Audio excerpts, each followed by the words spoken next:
Bwana Yesu asifiwe. Haleluya. Nataka nichukue nafasi kwanza kusema pole sana kwa Mama Ida. Pole sana. And I can say that Mama Ida, the way you have composed yourself during this hard time that you have been facing, you have challenged Kenyans in this country, and they were even positioning yourself politically. They were saying Mama Ida kwa pale, mambo imeisha. And Mama Ida, I think God has given you a lot of wisdom and a lot of grace to lead you during this hard time. And I just want to ask you that maintain it, because now you are the Rachel in the Bible, whereby the way Baba has been holding this country in terms of the peace. Some of us, we are very stubborn, but Baba will always put first this country. We are radicals. Lakini Baba, he will always look at the interest of this country.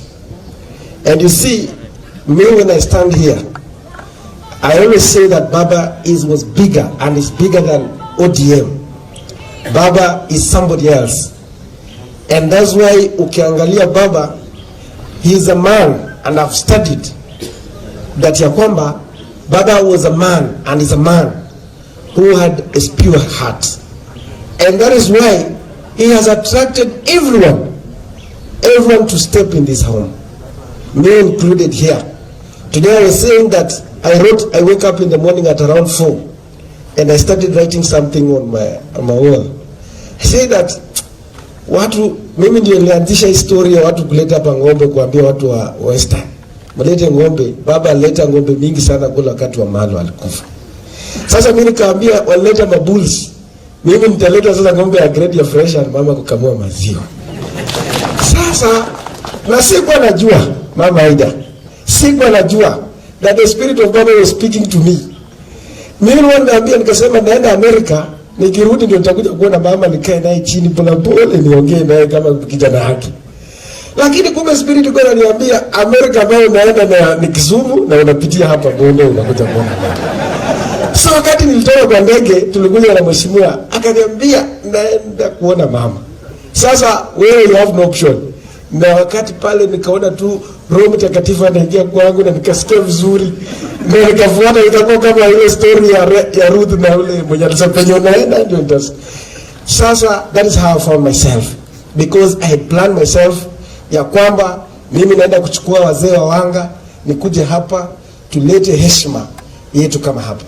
Kwa sababu Baba played a very big role and mentoring young people like us. Na unajua sisi hatukuwa tunajua Baba alikuwa na nyumba mingi sana. Ni kama alikuwa na mabibi wengi wa kisiasa. Alikuwa na mabibi wa Western, mabibi hapa wa Nyanza, kule Coast na kila mahali.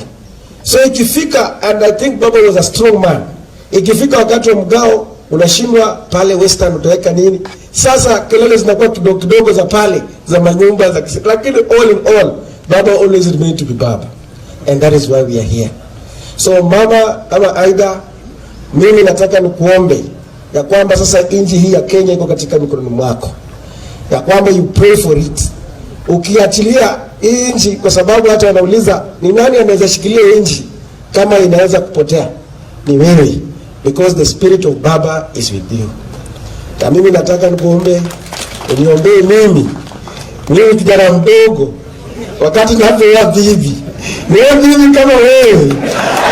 Ambaye aweza kuona mbele. I think there are a lot of things that I really wanted to share. Lakini hii nitakaa na wewe.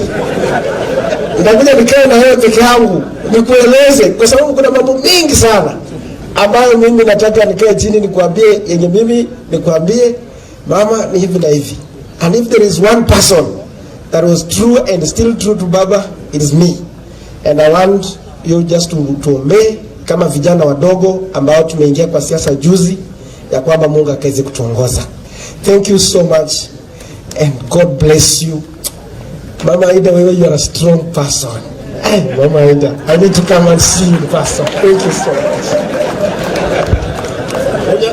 Hujasema unakuja hujaomba kura ya president.